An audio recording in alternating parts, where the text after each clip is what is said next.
fuel pump for a 2005 Nissan Altima is located under the back seat.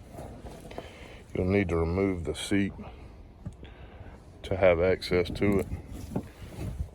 To do that, you'll pull out on these clips on each side. That will release the seat.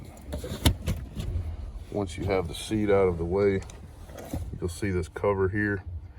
To remove the cover, you'll need to take a screwdriver and spin these until the slot lines up to where you can pick the cover up off of it. Then behind that cover, you'll have access to the fuel pump. You'll have a connector here that you need to disconnect and two fuel lines to disconnect.